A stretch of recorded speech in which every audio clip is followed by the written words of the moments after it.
बच्चों, आज हम क्लास 5 की पर्यावरण विषय में पाठ 6 का अध्ययन करेंगे। तो आप सब बच्चे अपनी पर्यावरण अध्ययन की किताब खोलकर तैयार हो गए होंगे। पाठ 6 जिसका शीर्षक है बीज बना पौधा। बीजों से जो पौधा बनता है। हम पौधों के कौन कौन से भाग को खाते हैं बच्चों? तो आप लोग कहेंगे कि हम पौधों के जो फल होता है उसको खाते हैं, लेकिन फल के अतिरिक्त हम और पौधों के प्रत्येक भाग को खाते हैं। फूल है, जड़ है, तना है, इन सबको हम खाने के रूप में काम में लेते हैं। फल में कई तरह के फल आते हैं, फूल होते हैं। तो फूल में देखो बच्चों, गोभी का फूल जो होता है, गुलाब का फूल होता है, उसको भी हम खाने के रूप में प्रयोग करते हैं। बीज में जो अनाज और मसाले होते हैं, ये सब बीज होते हैं, तो उनका हम भोजन के रूप में उपयोग करते हैं। और जड़ में मूली, गाजर, शलजम, ये सब क्या है? जड़ है। इनको भी हम खाने के काम में लेते हैं। और तना देखो, आलू, गन्ना, ये क्या है? तना है। अदरक है, ये भी एक तना है। तो इनको भी हम खाने के रूप में प्रयोग करते हैं। तो इस तरह हम पौधों के प्रत्येक भाग को हम खाते हैं। और पेड़ पौधों से ही हमें क्या मिलता है? भोजन मिलता है। और बिना भोजन के हम ज़्यादा दिन तक जीवित नहीं रह सकते, इसलिए पेड़ पौधे हमारे लिए बहुत आवश्यक हैं। सब बच्चे अपनी किताब में उंगली रखो। आपने पिछली कक्षाओं में पेड़ पौधों के बारे में समझा, ये हमारे बहुत काम आते हैं। पेड़ पौधों के अलग अलग भागों को भोजन के रूप में उपयोग किया जाता है। सोचिए और बताइए, नीचे दी गई तालिका में खाद्य पदार्थ दिए गए हैं। बताओ कि पौधों का वह कौन सा भाग है जिसे हम खाते हैं। तो आप सब बच्चे देखो, ये तालिका दी, चावल, सेब, गाजर, बाजरा, मूली, प्याज। चावल किस में आता है? बीज। सेब ये फल है, गाजर जड़, बाजरा भी बीज है, मूली क्या है बच्चों? जड़। और प्याज भी एक जड़ है। और इन सबको हम खाने के रूप में उपयोग में लेते हैं। नए पौधे बनना। देखो बच्चों, नए पौधे कैसे बनते हैं? मोनू। गुड्डी देखो, नीम के पेड़ के नीचे व तुलसी के गमले में नए नए छोटे छोटे पौधे दिखाई दे रहे हैं। गुड्डी, हाँ भैया, बहुत सारे पौधे हैं। भैया, ये पौधे कहाँ से आए? इनको यहाँ कौन लाया? मोनू, गुड्डी, ये पौधे तो बारिश में अपने आप उग जाते हैं। गुड्डी, भैया, एक पौधा मैंने उखाड़ा, देखो इसमें क्या दिखाई दे रहा है? मोनू, गुड्डी, ये चने का पौधा है। इसमें नीचे चने से जड़ निकलती दिखाई दे रही है, इसी से पौधा उगता है।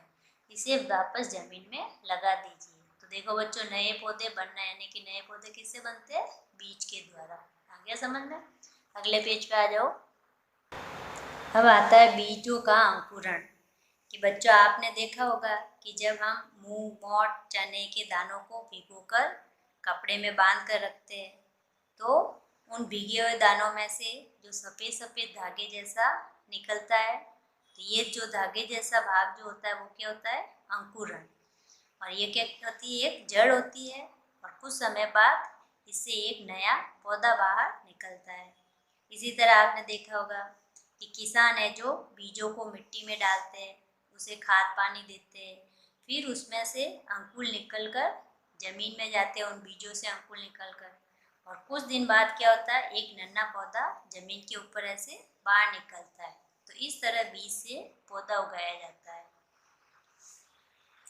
सब बच्चे अपनी किताब में उंगली रखो। यहाँ बचपारस त्योहार पर गुड्डी की माँ ने मूंग, मोठ व चने भिगोकर उन्हें एक सूती कपड़े में बांध दिया। दूसरे दिन सुबह होने पर पूजा के लिए मूंग, मोठ, चने के दानों को निकाला गया तो गुड्डी ने माँ से पूछा, गुड्डी, माँ, मूंग के अंदर से यह सफ़ेद सफ़ेद धागे जैसा क्या निकला है? माँ, बेटा, ये जड़ है, बाद में मूंग का पौधा बनेगा, इसे अंकुरण कहते हैं। देखिए और लिखिए। एक कटोरी लेकर उसमें मूंग, चना, मोठ के कुछ दाने लीजिए। इस कटोरी को पानी से भर दीजिए। दूसरी कटोरी में गीला कपड़ा रखकर उसमें मूंग, चना, मोठ के कुछ दाने डालो और दानों को गीले कपड़े से ढक दीजिए।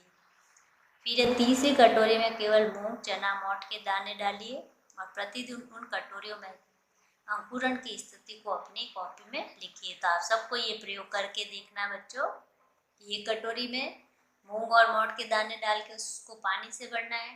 दूसरी में गीला कपड़ा रखकर उस गीले कपड़े के ऊपर मूंग मोट के दाने और रखकर फिर उसको वापस ऊपर से गीले कपड़े से ढकना है और तीसरी कटोरी में सिर्फ मूंग मोट और चने के दाने डालने हैं। फिर उसको देखना है रोजाना, प्रतिदिन रोजाना देखना है कि उन कटोरियों में कौन सी कटोरी में अंकुरण ज़्यादा होता है। तो ये सब आप बच्चे करके अपनी ये जो सारणी बनी हुई इसमें आपको ये भरना है।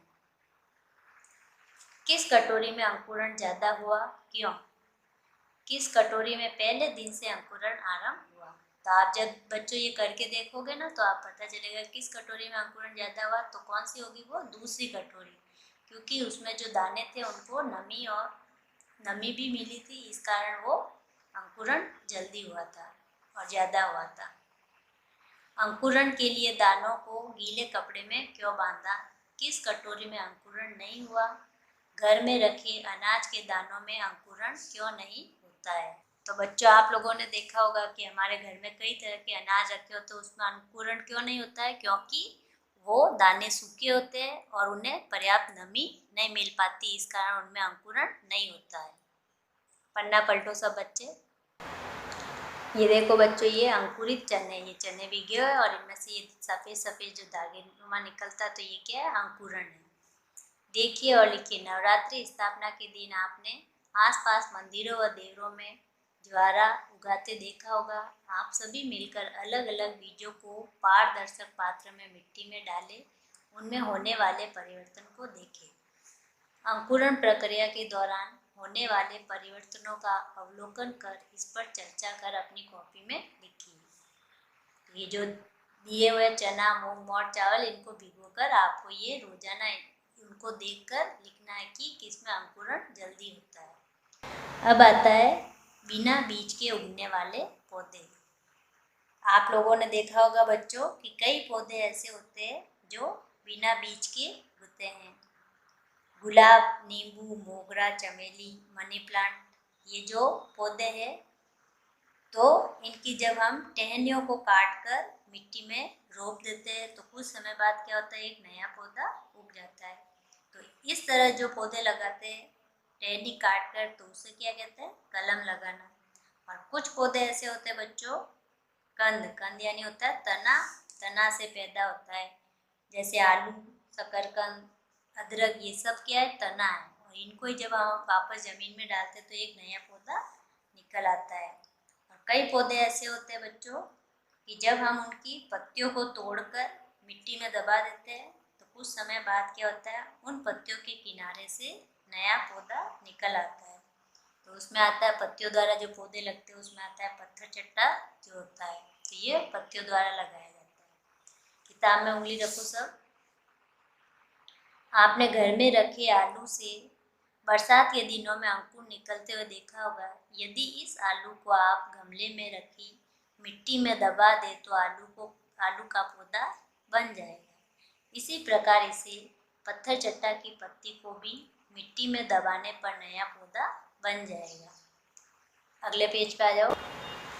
ये देखो बच्चों, ये आलू है, तो इसको जब हम जमीन में दबा देंगे तो कुछ समय बाद क्या होगा, वापस से उसका एक ऊपर नया पौधा निकल आएगा। ये है पत्थर चट्टा की पत्ती। तो इसको जब हम मिट्टी में दबा देते तो इसके किनारे से ये नए पौधे निकल आते हैं। आप अपने आसपास के वातावरण में पाए जाने वाले पौधों को देखें व चर्चा करें कि कौन कौन से पौधे बिना बीज के उगते हैं। ये पौधे के किस भाग से उगते हैं? हरका ने पुदीना की जड़ सहित टहनी अपने आंगन में गीली मिट्टी में दबा दी। उसने देखा कि कुछ ही दिनों में बहुत सारा पुदीना उग गया। तो पुदीना जो होता है बच्चों, तो ये क्या है, इस टहनी द्वारा उगाया जा सकता है। मीना के घर पर मनी प्लांट का पौधा पानी की बोतल में लगा हुआ था। यह देखकर हरका ने पूछा, ये कैसे उगाया? मीना ने बताया कि कलिका युक्त टहनी को पानी की बोतल या गमले की मिट्टी में लगाने पर पौधा बन जाता है। आइए जाने पौधे के किस भाग से नया पौधा बनता है। आलू जो पौधा बनता है, आलू तना है, इसको मिट्टी में दबा देते तो नया पौधा निकल आता है। मनी प्लांट, इसकी टहनी को काटकर हम जमीन में दबाते हैं तो नया पौधा निकल आ जाता है। पुदीना, इसकी भी हम टहनी को काट कर दबाते तो नया पौधा निकल आता है। गुलाब, चमेली, पत्थर चट्टा। पत्थर चट्टा किससे लगता है? ये पत्ती के द्वारा। इसके आगे देखो, पता कीजिए और लिखिए। कलम कैसे लगाते हैं? कैसे लगाते हैं बच्चों कलम? कि कई पौधे अच्छे होते हैं, गुलाब है जैसे, उसकी हम टहनी को काट कर जब जमीन में दबा देते हैं तो उसको क्या कहते हैं? कलम लगाना। ऐसे पौधे का नाम बताइए जिसको पत्ती के द्वारा उगाया जाता है, तो कौन सा है वो? पत्थर चट्टा। अगले पेज पे आ जाओ। अब आता है बीजों का इधर उधर फैलना। आप लोगों ने देखा होगा कि कई बार बीज जो होते हैं वो तेज हवा के साथ या पानी में बहकर या जानवरों के शरीर से चिपक कर एक स्थान से दूसरे स्थान पर चले जाते हैं। तो यह क्या होता है? प्रकीर्णन। की बीजों का अपने मातृ पौधे से दूर जाकर वापस एक नया पौधा बन जाना, तो वो क्या कहलाता है? प्रकीर्णन। मीरा ने मंदिर की दीवार पर पीपल का पौधा देखा तो सोचने लगी कि यह पौधा किसने लगाया होगा। मीरा ने अपने पिताजी से पूछा। पिताजी ने बताया, चिड़िया कबूतर द्वारा इनके बीज यहाँ पहुँच जाते हैं। ऐसे ही बीज तेज हवा, पानी में बहकर, पक्षियों की चोंच में चिपककर, जानवरों के शरीर से चिपककर यहाँ वहाँ चले जाते हैं। इसको बीजों का फैलना या प्रकीर्णन कहते हैं। सोचिए और बताइए, आपने जमीन के अलावा कहाँ कहाँ पर पौधे उगे हुए देखे हैं? अब देखो बच्चों, अगला था विदेशों से आए हुए पौधे। कि कई पौधे ऐसे जो हम भारत में विदेशों से आए थे। व्यापार के लिए अनेक व्यक्ति अपने देश से दूसरे देशों की यात्रा करते हैं। यात्रा के दौरान अनेक पौधों व जानवरों को एक स्थान से दूसरे स्थान पर ले जाते हैं। नीचे दिए पौधे विदेशों से हमारे देश में आए हैं। लोगों के एक स्थान से दूसरे स्थान पर बसने से ये भी एक स्थान से दूसरे स्थान पर पहुंच जाते हैं। नीचे दी गई तालिका में से जानिए कौन कहाँ से आया, कि कौन सा पौधा कहाँ से आया। तो इसमें देखो, ये चाय का पौधा कहाँ से है? चीन।